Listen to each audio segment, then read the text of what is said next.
Bienvenido a este rollo de Compartiendo Cine, un proyecto de cine entre compas. Aquí vamos a cotorrear y hablar con la neta.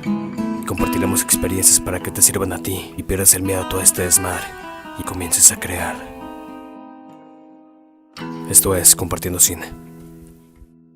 Hola a todos, bienvenidos una vez más a Compartiendo Cine. El día de hoy está con nosotros un gran invitado. Él es escritor y guionista, ha participado en proyectos con Netflix y Telemundo. El día de hoy se encuentra con nosotros César Gándara. Hola, ¿cómo estás? Alep, qué gusto saludarte. Muchas gracias por la invitación. No, muchas gracias a ti por tomarte el tiempo de pues darnos ahí un ratito de espacio en tu vida y en tus pendientes, ¿no? Pues primeramente quisiera que tú mismo te presentaras con la audiencia, que les dijeras un poco de lo que haces, lo que tú creas que deban saber de ti, ¿no? Por si no te conocen o no te ubican, ¿qué crees que deban saber un poco de ti? Claro que sí, con mucho gusto. Mira, yo soy César Gándara, soy sonorense, pero ya tengo muchos años viviendo acá en la Ciudad de México. ¿Y a qué me dedico? Pues yo diría que tengo mi corazón partido en tres, ¿no? Uno de mis grandes gustos es la guitarra. Yo estudié guitarra clásica durante 7 años y ahí en cada vez que tengo una oportunidad o algo, pues aprovecho para tocar, para rasguear un poquito.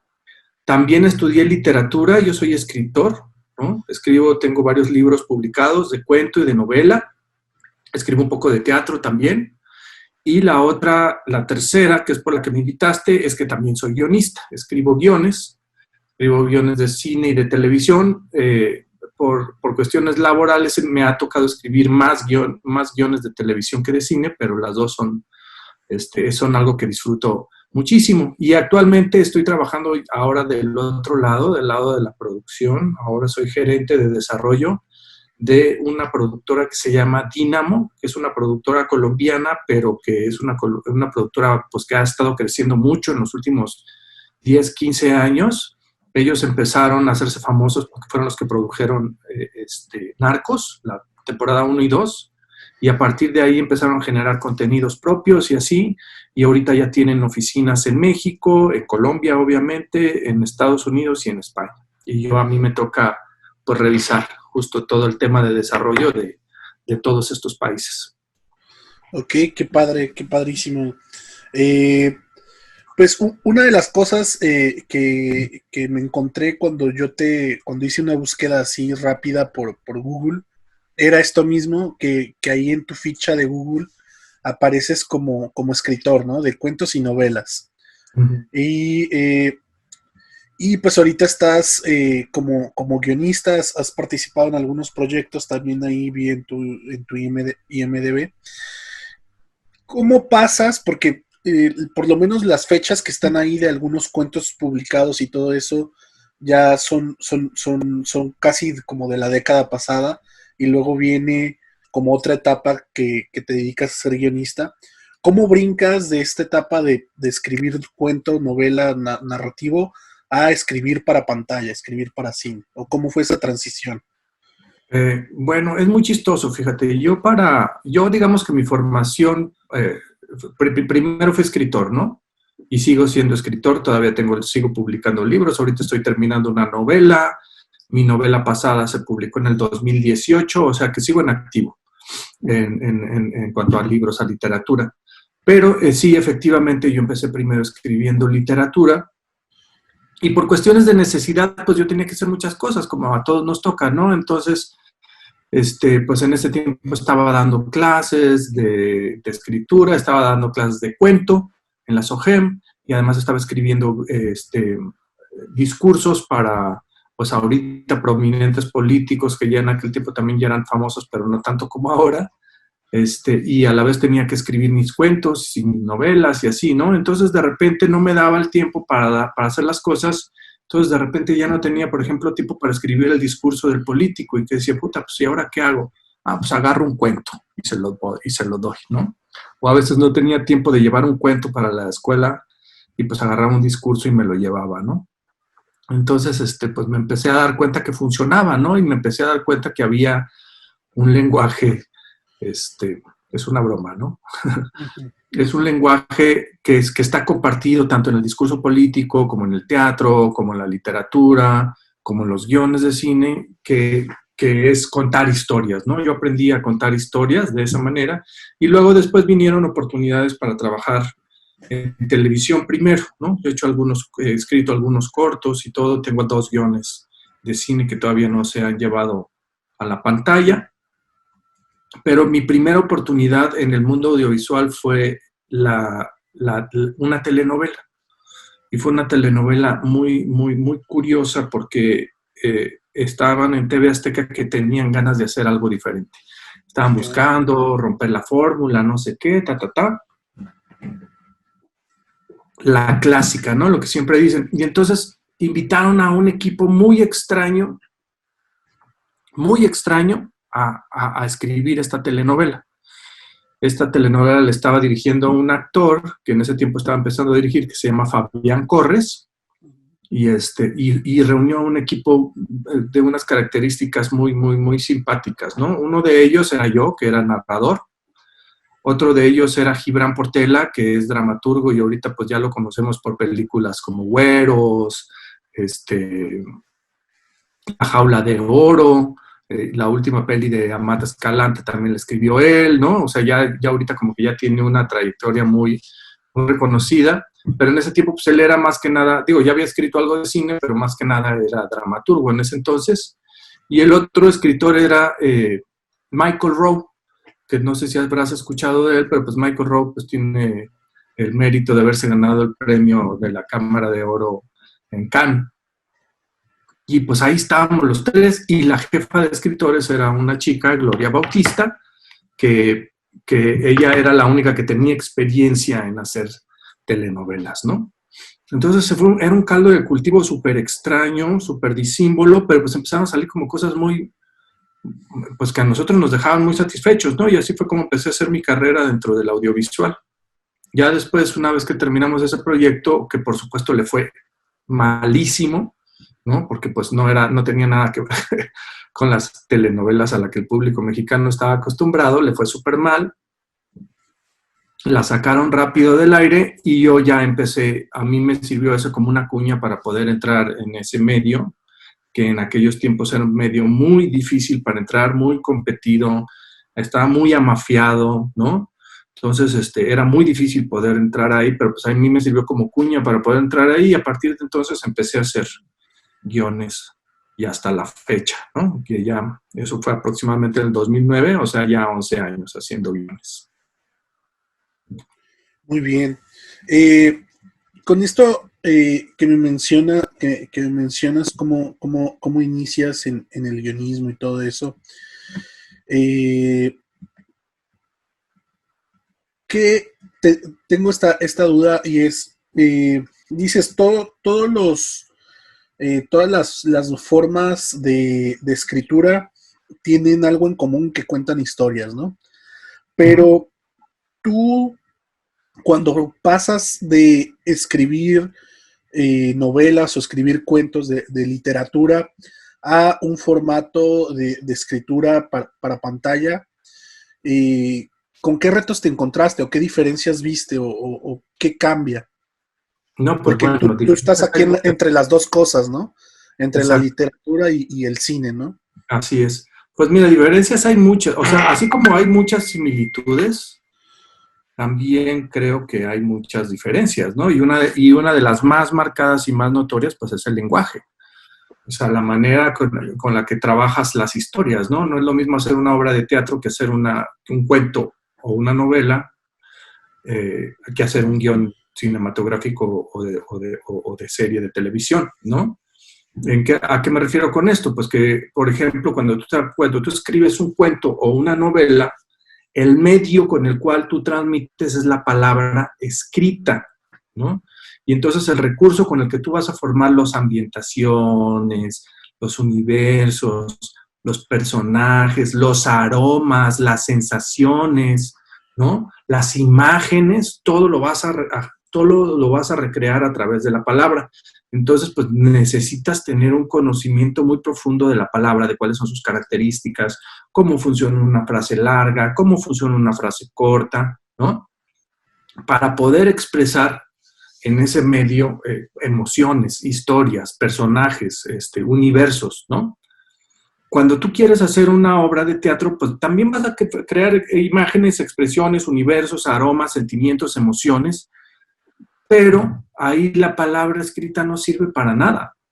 Es una herramienta que no sirve porque no la vas a utilizar en el teatro. En el teatro lo que sirve es la palabra hablada, ¿no? El diálogo, los diálogos. Básicamente una obra de teatro está hecha a través de diálogo, ¿no? Y todos estos universos los haces a través de esa palabra, pero oral, ¿no? A través de los diálogos. Y cuando tú estás trabajando en un audiovisual, como bien la palabra ya lo dice, ¿no? En el caso de cine y de la tele, entendiendo la tele en la mejor de sus expresiones, ¿no? Estás trabajando con acciones, con imágenes y con sonido. Eso es lo que el espectador, ese es el medio que le va a llegar al espectador y lo que va a generar lo mismo. Emociones, conocer personajes, descubrir universos, sentir, oler, pensar, ¿no? Pero es a través de las acciones, de lo que está viendo, de las imágenes y de lo que está escuchando, ¿no? Entonces, pues yo creo que esas son como las características las más claras de la diferencia, ¿no? Y también las más claras de cuáles son las similitudes. Bien, y ahora una pregunta similar, pero ahora pasando al audiovisual totalmente. Tú mencionas y has escrito para televisión, pero también has escrito para cine, ¿no? Uh-huh. Y aunque aparentemente son muy parecidos, pero en su manera tal vez narrativa de repente son muy distantes, ¿no? Entonces, ¿qué diferencia hay cuando tú escribes para televisión que cuando escribes para cine? Mira, sí, creo que sucede lo mismo un poco que lo que pasa también en la literatura con el cuento y la novela, ¿no? Que aunque los dos están trabajando con los mismos recursos, la manera de abordarlos es muy diferente. Y aunque uno dijera, no, pues una novela es un cuento largote, ¿no? Pues sería como el pensar, ¿no? Pues entonces, una película, una serie es una peliculota, largota, ¿no? Y no, pues son maneras muy diferentes de trabajar con cualquiera de estas dos causas, ¿no? En el caso del audiovisual, creo que es muy clara la diferencia entre una serie y una peli, ¿no? Y digo, o sea, solo hay que ver la extensión, o sea, el tiempo es diferente y entonces la manera en que contamos una historia es diferente, porque justo en una peli tú tienes muy poco tiempo para generar estos personajes, para generar estas imágenes, para generar un conflicto, para generar una situación, para ver a un personaje accionando, ¿no? Haciendo cosas para conseguir un objetivo y esas cosas que él hace le generan consecuencias con las cuales luego tiene que cargar o resolver o lo que sea. Y solamente tenemos 2 horas para poder expresar eso. Mientras que en una serie, la más chiquita, una miniserie, pongamos, ¿no? En el caso de True Detective, por ejemplo, pues estamos hablando de mínimo 10 horas. Y esas son las chiquitas, ¿no? Pensemos en series como Los Soprano o como The Wire, ¿no? Que fueron 60 capítulos, 60 horas.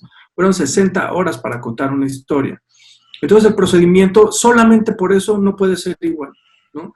Porque justo el procedimiento en el cine es un procedimiento de síntesis. En el menor tiempo tienes que decirlo más, ¿no? Entonces cada situación que pasa tiene varios niveles, están sucediendo varias cosas están en juego, se está detonando un conflicto, tenemos que entender cuáles son los antecedentes de los personajes, etcétera, etcétera, pero todo tiene que pasar muy rápido y todo tiene que ser muy efectivo, porque solamente tenemos 2 horas a lo mucho para contar una historia. En el caso de las series, de lo que se llama ahora la segunda época de oro de la televisión, ¿no? Que viene justo desde principios del milenio con Los Sopranos, The Wire, The Shield y algunas otras series, casi todas de HBO, ¿no? Que justo encontraron un nicho en el cual se dieron cuenta que podían hacer televisión de calidad y que podía ser rentable, que podía ser un negocio, ¿no?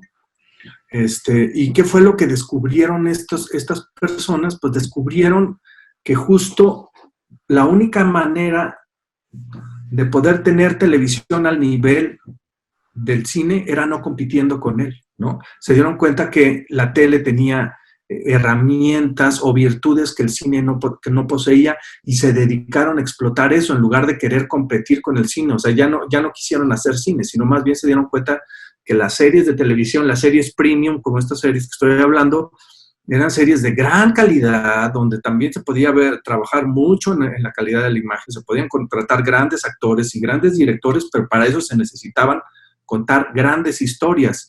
Y estas grandes historias están hechas a través de ese mucho tiempo que se tiene en la televisión. Y entonces, ¿a qué fue lo que apostaron? No a la síntesis, apostaron a los personajes, ¿no? Entonces, estas series, básicamente lo que hace los guionistas ahí es como tener una lámpara y con esta lámpara ir acompañando a todos estos personajes e iluminando todas esas zonas oscuras que muchas veces no conocemos ni de las personas más cercanas a nosotros. Y por eso se vuelven tan entrañables estos personajes y sentimos una gran atracción hacia ellos y curiosidad y empatía y amor y odio y un montón de cosas que en el cine también sucede, pero en el cine es diferente porque justo hablo de que es un trabajo más de síntesis, ¿no?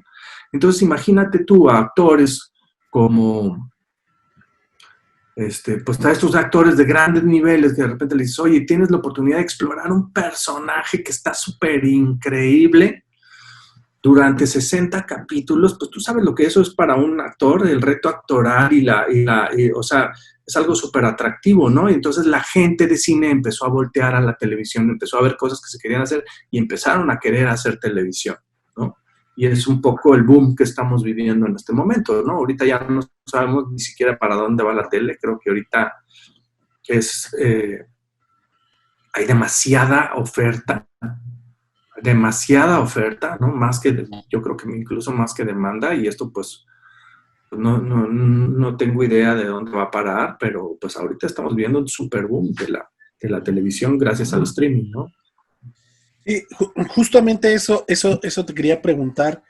¿Qué tanto crees que está influyendo esta competencia de streaming, pues que de alguna manera la inició Netflix y que de alguna manera Netflix, y ya no yéndonos tan lejos, tan solo en México, está invirtiendo bastante dinero en crear mucho contenido, ¿no? Tanto películas como series que se van directamente a la plataforma, pero también, por ejemplo, Amazon Prime está comprando casi todo lo que sale de cine mexicano y lo está subiendo a su plataforma, ¿no? Entonces, ¿eso en qué posición deja a gente como tú que está trabajando ya dentro de la industria?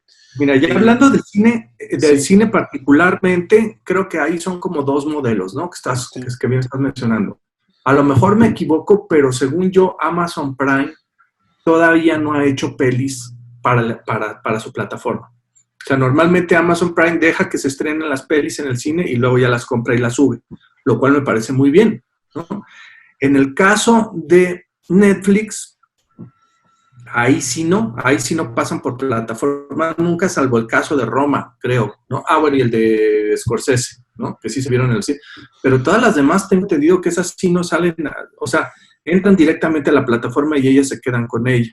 Entonces ahí pues en una visión romántica donde pues, a todos nos gusta escribir y pensar que la gente va a ir a una sala de cine, a ver el cine como se debe de ver, en estas grandes pantallas, con un sonido envolvente y todo increíble y poder disfrutar de unas palomitas sentado a todo dar y desconectarte del universo por un ratito, pues no suena tan pues tan bonito, ¿no? Desde esta visión tan romántica, pero también creo que también tenemos que pensar en la realidad que está viviendo el planeta, ¿no? Y entonces, en estos últimos 6 meses han pasado muchas cosas que no nos imaginábamos, ¿no?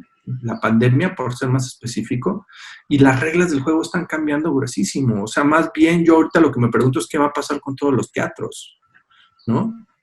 porque si sigue la cosa como sigue, pues no se ve nada prometedor el futuro para los cines, ¿no?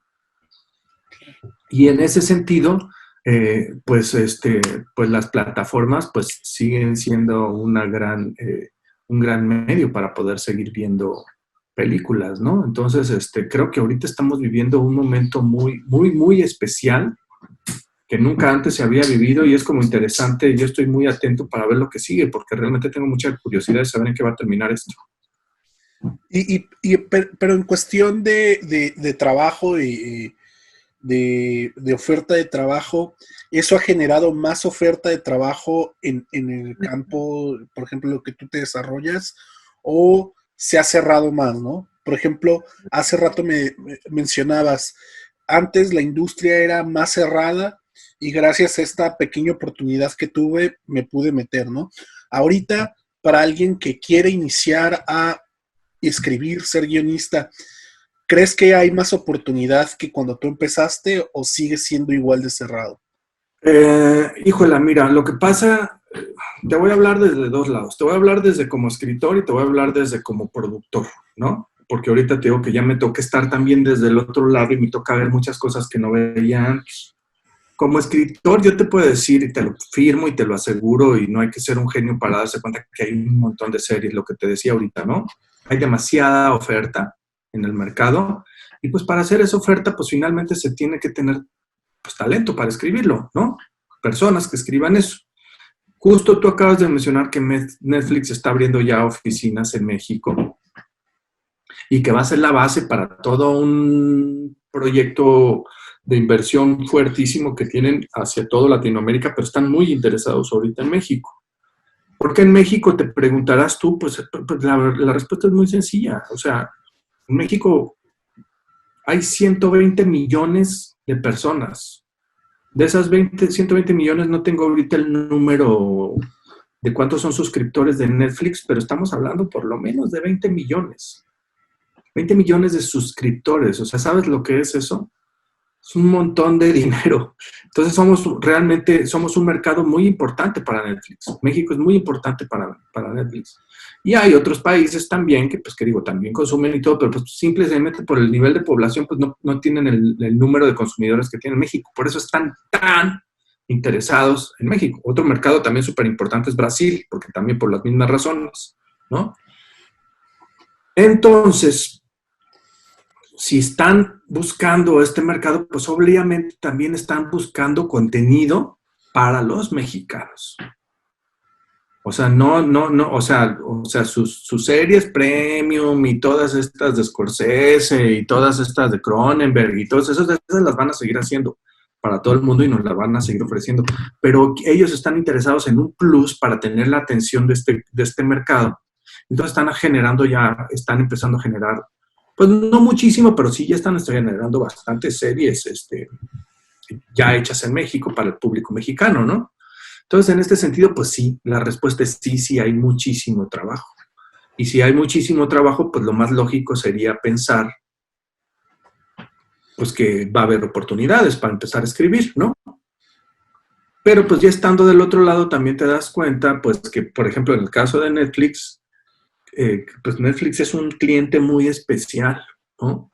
Es un cliente que le gusta trabajar solamente con gente que ya ha trabajado con ellos. Entonces, pues de repente eso limita mucho también. De repente es muy complicado para una productora hacer proyectos porque pues, le hablas a fulano, le hablas a mengano y ya está haciendo otra con ellos. Entonces, ahí otra vez, parece que no, pero otra vez se vuelve muy difícil, ¿no? O sea, digamos que estamos igual, nomás que antes se llamaba Televisa y ahora se llama Netflix, ¿no? Pero las oportunidades aparentemente no son tan fáciles. Pero la buena noticia es que pues eso se tiene que abrir porque se tiene que abrir, porque con la gente que ellos están trabajando, pues es muy poquita y se tiene que abrir, ¿no? Entonces yo creo mucho en que sí hay oportunidades. Obviamente, la carrera del guionista, como la carrera del escritor, como la carrera, yo creo que en general de lo que sea, pues no es fácil, ¿no? Pero pues nada es fácil, o sea, obviamente no, o sea,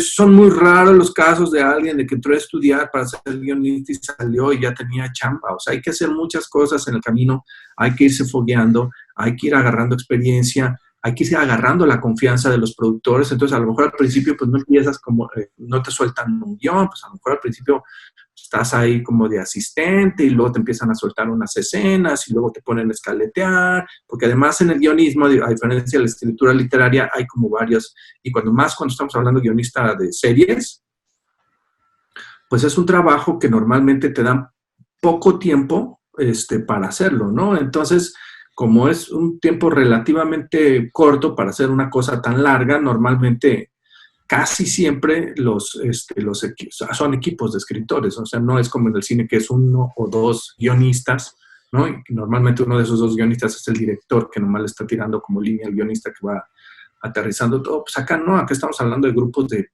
5 escritores, ¿no? Donde hay una cabeza y donde se empiezan a repartir el trabajo. Hay veces hay unos buenos que son muy buenos para estructurar, hay otros que son muy buenos para dialogar, se empiezan a repartir el trabajo o trabajan todos juntos. Hay como muchas maneras de trabajar en un writer's room, ¿no? Pero sí, esa es otra característica que es muy importante entender si las personas que nos escuchan están interesados en hacer guiones para series de televisión.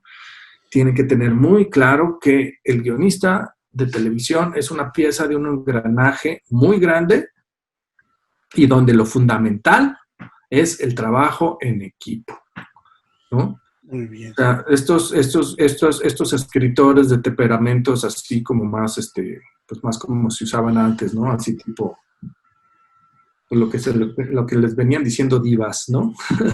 Más solitarios, ¿no? De la escritura y que trabajan en solitario y que necesitan la concentración y todo, que normalmente no funcionan en la televisión. Es muy difícil porque pues es un trabajo de mucha coordinación, de mucho dialogar, de mucho estar peloteando las ideas. Te tiran muchísimas ideas, tú haces muchas propuestas y te las tiran muchísimo y tienes que tener un poco pues, el cuero duro y estar acostumbrado a eso, ¿no? Y no ofenderte y no sentir que es algo personal. Pero cuando le empiezas a agarrar la onda, te empiezas a dar cuenta pues que realmente todos están trabajando para lo mismo, para contar una buena historia, ¿no? Entonces, yo creo que eso es más difícil, entender eso y acoplarse a eso, que conseguir la oportunidad. La oportunidad de una o de otra manera llega. Bien. Siguiendo un poco con estos temas y todo esto, una pregunta que quiero hacerte es, en tu experiencia hasta ahorita como guionista, en cine sobre todo, e incluso creo que también en televisión, pero ¿tú cómo ves en México, en la industria del cine mexicana, qué tan reconocido sientes el trabajo del guionista, ¿no? De hecho, ahorita dijiste algo así como de, el guionista normalmente escribe junto con el director, ¿no? Y muchas veces los directores terminan siendo guionistas y a veces no buscan un guionista y ellos escriben sus propios guiones, etcétera, ¿no? Entonces, en ese sentido, ¿tú cómo ves ese reconocimiento en la industria mexicana hacia el guionista, ¿no? Esa es una realidad. Antes los directores se preocupaban mucho por buscar buenas historias y luego ver cómo las iban a representar en la pantalla, ¿no? Últimamente parece que la tendencia es que los directores quieren contar sus propias historias, o sea, ya no andan buscando historias, o sea, ellos quieren contar sus propias historias y entonces el trabajo del guionista, no siempre, ¿no? Porque hay algunos casos donde todavía ven un guión que les gusta y lo quieren filmar, pero la verdad es que ya son los menos, ¿eh? Eso sucede cada vez menos. La mayoría de las veces un director trae una idea y quiere filmarla y a veces saben escribir y escriben sus propios guiones, pero a veces no, y entonces necesitan apoyar de un guionista que los ayude, pero siempre van como bajo el ojo del director. Y pues así es, y esa es la realidad. Y vuelvo a lo mismo, si tú quieres ser un escritor en solitario y que se hagan las historias como tú quieres y que se cuente lo que tú quieres y que nadie le meta mano, híjole, pues yo el consejo que les daría a esa gente es que aprendan a dirigir, porque va a ser muy difícil que suceda eso, ¿no? Va a ser a menos que ellos hagan que ellos dirijan sus propias pelis, ¿no? Entendiendo esto, yo, o sea, creo que o sea, creo que una persona que se quiere dedicar a ser guionista tiene que entender, vuelvo a decirlo, ya lo dije una vez, pero es parte de un engranaje, ¿no? O sea, no, o sea, el cine está hecho de equipo, igual que las series. Es un trabajo en equipo y la cabeza de ese equipo normalmente en el cine es el director. Y en las series a veces es el showrunner, a veces es el productor, y así es. Y esas son las reglas del juego. O sea, yo creo que si una persona quiere ser guionista, tiene que entender que es parte de un equipo y no es el más importante. Es una parte muy importante, pero no es la parte más importante, ¿no? Si hiciéramos una analogía con el fútbol, yo diría que el guionista es como un mediocampista, ¿no? Es el que va, el que prepara las jugadas, el que acomoda al equipo, el que dice tú para allá, tú para allá, el que tira el pase perfecto para que el delantero, que es el director, en el caso del cine, haga la magia y haga la jugada maestra, ¿no? Y obviamente si ese balón no le llega a los pies, no la va a poder hacer. Ese es el trabajo del guionista, pero no es el trabajo, si alguien está pensando escribir para que la gente lo reconozca, para que sean, porque van a ser famosos, porque van a salir en las portadas de las revistas, pues creo que está partiendo de un mal lugar para tener una motivación para escribir. Bien. Ahorita me estabas comentando que ahorita ya tienes otra visión, porque ya no nada más eres escritor, sino también eres productor de alguna manera y pues estás encargado como de revisar proyectos, ¿no? Entonces, en esta otra perspectiva que ya tienes, ¿cuáles son, o para quienes nos escuchan, qué errores comunes tú encuentras de repente en proyectos que tú puedes leer o que has leído? Mira, un error recurrente que nos sucede a todos los escritores que van, tanto los que vamos empezando como los que ya estamos un poquito más avanzados en ellos, es que no pensamos en la producción, justo, ¿no? Y de repente se nos va la mano y se nos ocurre una cosa genial que, una, o es irrealizable, dos, o es carísima, ¿no? Entonces es como muy complicado, ¿no? Es un poco complicado. Entonces, ¿no? Por ejemplo, o sea, desde la clásica, ¿no? De que quieres un helicóptero, de que quieres una explosión, de que salga un carro volando por... Entonces, como que un guionista, primero que nada, cuando empieza a escribir, es muy bueno entender dónde está parado, ¿no? ¿A qué me refiero con esto? ¿Para quién va a escribir esta historia? Y a veces, sobre todo cuando estamos haciendo una película, pues es muy difícil saber quién va a ser tu cliente. Pero pues entender que más o menos cuánto cuesta una película, por ejemplo, hecha en México, ¿no? Tenemos que saber cuánto vale una película hecha en México y más o menos cuánto valen las cosas. Porque pues, lo más seguro es que va a ir a ese mercado, ¿no? Podemos soñar, siempre se vale, puede suceder que a lo mejor con una productora que tenga muchísimo dinero diga yo lo quiero hacer, ¿no? Pero son las menos. Entonces hay que pensar como en algo que sea realizable, ¿no? Eso creo que es una cosa que nunca pensamos los escritores, sobre todo cuando vamos empezando, y que cuando vamos aprendiendo nos empezamos a dar cuenta que a veces sí son necesarias algunas escenas y sí son muy caras, y cuando son necesarias y son muy caras, pues se tienen que hacer y se van a hacer. Pero a veces hacemos algunas que realmente no son tan importantes para la historia y que son muy caras, y normalmente esas no se hacen. Y si nosotros no las atajamos desde el principio, o sea, desde la escritura, lo más seguro es que el productor las va a resolver como pueda, y pues normalmente esas son las partes de las pelis que vemos que luego no nos gustan como quedan, ¿no? Como público. Ya deja tú como escritor. Ok.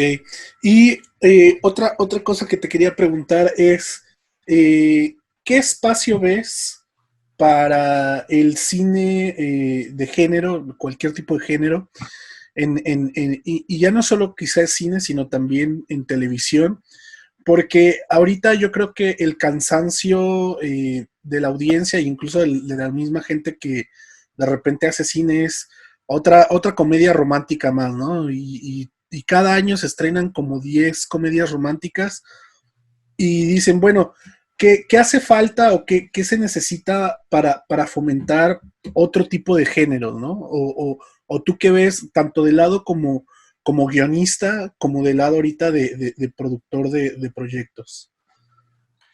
Mira, fíjate que esa es una muy buena pregunta. Creo que hay muchos mitos también sobre eso, ¿no? El género del terror, por ejemplo, ¿no?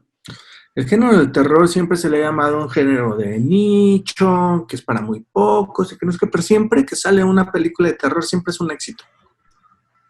¿Por qué? Porque ese nicho, ese nicho, como se entiende, y como se dice de una manera hasta a veces hasta despectivo, ese nicho que aparentemente es muy pequeño, cuando estás hablando del mundo es muy grande, y es un gran mercado.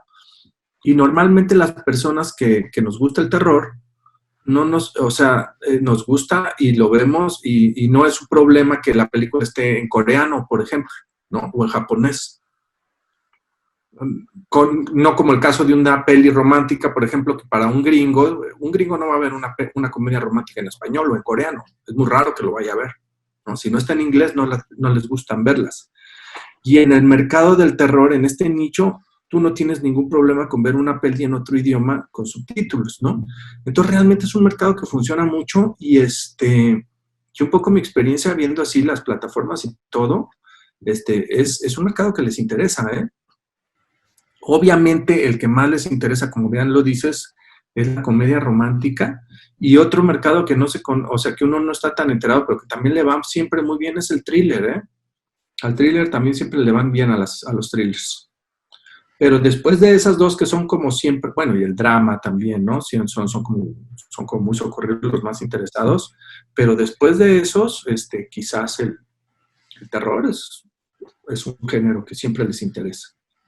Otro género que también interesa mucho ahorita, que se ha empezado a abrir mucho y que se ha vuelto un mercado muy importante, el cual hace unos años no se le ponía tanta atención, aunque también siempre ha sido buen mercado, es el mercado de los niños. El de los adolescentes también ha crecido muchísimo. Bien. Pero tú de primera mano, ¿qué información tienes o qué sabes o qué has visto de estos o sea, de creación o de proyectos en un futuro que se van a ir, que están ya haciéndose o que están ya desarrollándose en estos géneros que tú estás mencionando, hablando del cine mexicano, ¿no? De la industria mexicana, pues, tanto cine como televisión? Pues mira, por ejemplo, de proyectos exitosos, creo que un proyecto que le fue muy bien fue Belzebut, ¿no?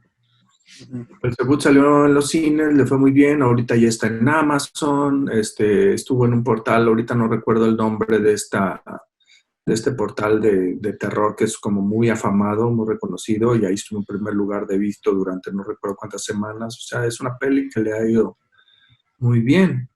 Sé de proyectos que andan por ahí rondando sobre el género, sí sé, pero pues no lo puedo decir tampoco, ¿no? Porque pues son cosas que ya sabes que por contrato no se pueden comentar. Pero pues si te estoy diciendo que los veo y que veo que les está yendo bien, es por eso. Bien. Bueno, regresando un poquito al guionismo y a la escritura, ¿cuál es la diferencia? Ya has mencionado algunas cosas, ¿no? Pero ¿cuál es la diferencia en tu proceso creativo cuando escribes algo por encargo, ¿no? Que un productor o que un director te dice, oye, quiero hacer una historia así, a cuando a ti se te ocurre una idea y la escribes por tu cuenta? Mira, esa es una pregunta un poquito, pues no diría que difícil, pero creo que más bien tiene que ver con cada uno, ¿no? En mi caso personal, yo lo que hago es, a mí cuando me llegan a contratar para una obra por encargo, yo trato de que cuando entro a esa producción, trato de que esa historia se vuelva mía. y la trabajo como si la hubiera inventado yo, ¿no? Pero a veces no me dejan. A veces no me dejan y me dicen, oye, no, vámonos más por acá, vámonos más por allá. Sobre todo, digo, ahorita, ha cambiado mucho la tele, pero a mí me tocó empezar en una época en la que, híjole, era muy complicado proponer, ¿no? Entonces, pues cuando me dejan, yo hago el proyecto mío y lo trabajo como si fuera mío y busco que esté lo mejor posible y trato de meterle todo lo que yo puedo, todos mis recursos para contar una buena historia, ¿no? Y cuando no me dan chance, pues hago mi trabajo. Cumplo, hago lo que me piden, entrego, siempre a tiempo, siempre bien escrito, aunque a veces no estoy satisfecho con lo que entrego, pero pues así me lo piden, ¿no? Bien. Bueno, entonces, eh, es verdad entonces de repente que a veces, creo que esto lo escuché una vez de Patricio Sáenz, que contó una anécdota donde él, él le pidieron muchos cambios en un guión que al final ya ni al mismo productor le terminó gustando el guión, ¿no? ¿Te ha pasado algo parecido o algo que dices, esto no debe ir por ahí, pero pues te están pidiendo cambios y al Mira, final no sí, queda sí, nada? claro, me ha pasado que incluso yo he pedido que ya no aparezca ya, o sea, ya es tanta cosa y tanta cambio que pido ya que mejor no aparezca mi nombre, ¿no? Por ejemplo. Porque pues sí, de repente también, yo creo que hay grandes productores en la industria, gente que sabe del negocio, que sabe de las historias, que tiene una cultura general, que entiende de lo que está hablando y que te pueden hacer sugerencias y propuestas. Y uno como guionista tiene que tener el oído para poder entender cuando te están pidiendo algo sensato o algo que va a mejorar incluso la historia. Y pues claro que cuando te piden ese tipo de cambios los haces hasta con gusto. Pero cuando son cosas así como que tú sabes que es nada más un berrinche, un capricho, ¿no? O que parte de la ignorancia, o que parte de intereses que no tienen nada que ver con la historia, como necesito que enfermera 3 la hagas protagonista porque pues es mi novia, híjole, pues ahí sí es cuando se empieza, cuando se empieza a volver muy pesado, ¿no? Se empieza a volver muy pesado y pues hay veces que pues necesitas, o sea, digo, yo también muchas veces, la mayoría de las veces que hago cosas por encargo es porque vivo de esto y porque pues, necesito el dinero, ¿no? Pero, pues a veces pues no me puedo dar el lujo de renunciar, pero pues si dices, oye, ¿sabes qué? Esto sí ya está de plano, no quiero que parezca mi nombre, ¿no? Aunque son pocas veces, ¿eh? Normalmente yo siempre trato de buscar lo mejor de las historias y sacarlo lo mejor posible, siempre y cuando se deje. Perfecto. Bueno, yo creo que ya estamos casi por llegar a la recta final. Este, pero antes de terminar, me gustaría que quisieras quizá algunas recomendaciones o algunos consejos para todos quienes nos están escuchando, que quieran iniciar o tengan ya este gusanito de querer empezar a escribir para cine o para televisión.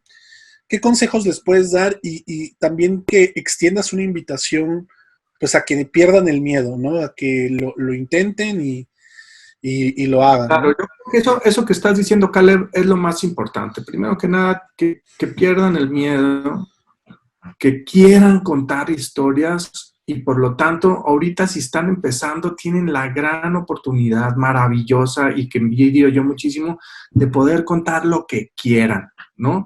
Entonces yo creo que no deben de tener miedo a experimentar, a buscar sus propias historias y a contarlas, ¿no? O sea, justo ahorita no tienen que quedar bien con nadie, no están buscando nada y tienen una oportunidad maravillosa de empezar a experimentar, y empezar a crear y empezar a buscar sus propias historias y empezar a buscar gente también. Eso creo que también es muy importante que a veces no entendemos los guionistas.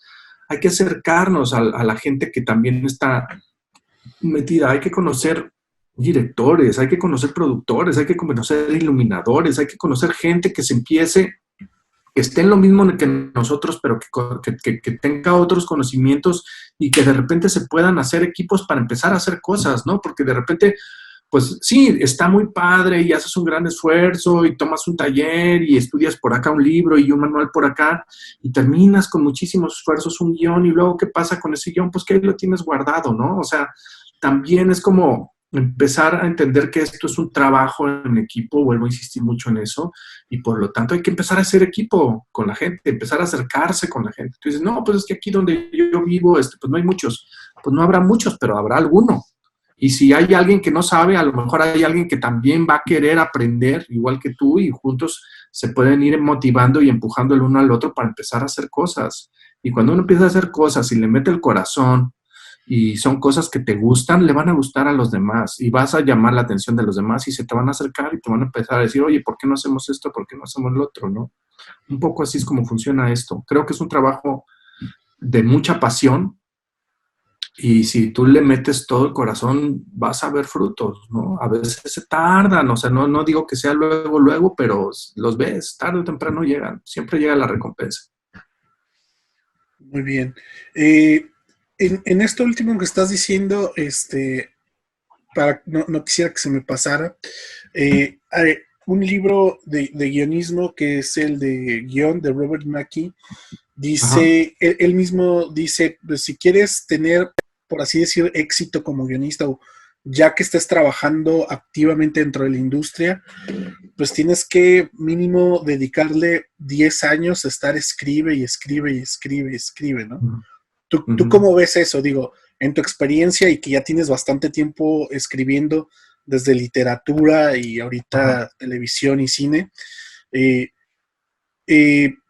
¿cuánto es lo mínimo para que uno crees que debe escribir o reescribir lo que uno ya tiene para poder publicarlo, para poder ir y tocar alguna puerta o algo así?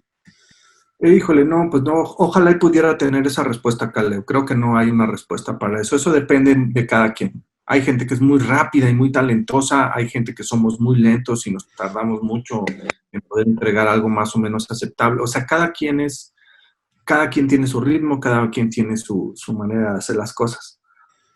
Y ninguna está mal, ¿no? O sea, está bien. En el caso de los libros, en el caso de las pelis, pues está, o sea, se toma lo que se toma. En el caso de las series, ahí sí tienes que ser rápido, ¿no? O sea, cuando estás hablando de tele, sí, ahí sí el tiempo sí es muy importante. Entonces, pero también depende, porque si es o sea, si tú a lo que le estás apostando es una serie tuya, contar tu historia, tú hacer tus capítulos, trabajar, o sea, puedes irlo haciendo a un paso, pues al paso que tú lo necesites y cuando ya lo tengas vas y lo empiezas a ofrecer y lo empiezas a ver si hay alguien interesado. Ahorita también, esa es otra cosa. Antes hacer un original era o sea, por no decir que era imposible, casi, ¿no? Casi imposible. Ahorita ya no, o sea, ahorita ya es probable, o sea, que tú hagas tu historia y que alguien te la compre, ya pasa, ¿no? Entonces creo que ahorita también estamos viviendo momentos donde la tele también se ha abierto muchísimo, ¿no? Justo el streaming dio chance, permitió mucho de que se puedan contar muchas cosas que en la televisión abierta no se podían contar o no las permitían. Entonces creo que también ahí hay como una oportunidad. Entonces yo lo que recomiendo es pues que vayas haciendo tus historias y si vas saliendo chambas, pues velas agarrando y vas agarrando experiencia también. Y experiencia no solamente en el sentido de que vas aprendiendo cada vez más, experiencia en el sentido que también entre más gente conozcas del medio, pues ellos también te van a conocer a ti y pues de repente si conocen tu trabajo y les gusta, pues algún momento te van a llamar. Y si más gente te conoce, pues más gente te va a llamar, ¿no? Entonces, por eso es la acumulación de tiempo, no por otra cosa, porque te va dando experiencia y te va dando relaciones, ¿no? Cuando llegas solo y eres talentoso, pero si nadie te conoce, pues es difícil. Siempre al principio es más difícil para cualquiera, ¿no? Para cualquiera siempre al principio es difícil. Pero poco a poco te empiezas a acomodar, empiezas a conocer gente, ya sabes, y no tengas miedo ni pena de llegar y órale, mira, aquí está, échale un ojo, velo, mira, o hago esto, o mira eso, o sea, buscar gente, buscar aliados, buscar amigos, buscar cómplices en este viaje, porque este viaje dura toda la vida, ¿no? Si te quieres dedicar a esto, no estás buscando ser guionista. Lo que estás buscando es un estilo de vida, es cómo te vas, cómo quieres pasar el resto de tus días. Entonces, pues busca algo que te haga sentir bien, ¿no? Te apasione. Exacto. Sobre esto último que estabas mencionando, me gustaría enfatizar una cosa y creo que es el miedo al rechazo. Creo que muchas veces muchos que tienen este interés tal vez ya empezaron a escribir o ya están escribiendo algo, pero no han salido de su huevito por este miedo al rechazo. Y yo creo que incluso tú en tu trayectoria, y creo que todos en algún momento nos hemos enfrentado con un rechazo, ¿no? A nuestro trabajo o que a alguien no le gustó, o que nos cerraron alguna puerta. Tú, en tu experiencia y para quienes nos estén escuchando, ¿qué consejo puedes dar para enfrentar el rechazo? Yo mi consejo es que tengan la piel dura, o sea, deben acostumbrarse porque la tele y el cine están hechos de rechazos, o sea, son más los rechazos que las aceptaciones que recibes, ¿no? Y eso tiene que tenerlo muy claro. Y la gente te va a decir, está mal tu obra, no sirve, cámbiale esto, es una porquería. O sea, hay como una gama de niveles, desde muy suavecitos hasta muy fuertes, hasta que alguien agarre y lo tira a la basura. Y tú tienes que entender que eso no significa que tu trabajo esté mal, ¿no?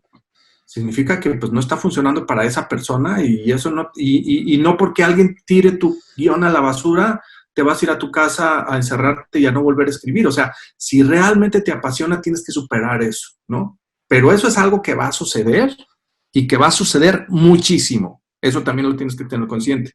Entonces, si ya lo sabes, pues mejor vete acostumbrando, ¿no? Porque así es. Muy bien. Bueno, pues yo creo que con esto llegamos ya al final de esta entrevista. No me quisiera ir sin agradecerte una vez más, pues este tiempo que nos estás regalando, que le estás regalando a la audiencia que nos va a estar escuchando. Y también pues agradecer todos los consejos que nos estás dando, que te hayas abierto a contarnos tus experiencias profesionales y de vida. Y pues nada, es todo. Y pues me gustaría igual que si quieres dar unas últimas palabras antes de cerrar Sí, esta muchas conversación. gracias, Caleb. No, la verdad es que para mí es un gusto estar aquí compartiendo contigo, platicando. Yo siempre me acuerdo mucho cuando fuimos compañeros en la residencia de guionistas ahí en Sonora, ¿no? Que justo Sí, fue una oportunidad para poder platicar de nuestros guiones, poder platicar de nuestras historias y todo. Y pues mira, siguen pasando los años y aquí seguimos los dos de tercos. sí, claro que sí. Pues bueno, una vez más agradecerte y pues nos estaremos viendo quizá en una próximo episodio. Muchas gracias por estar aquí. Un gusto. Mm.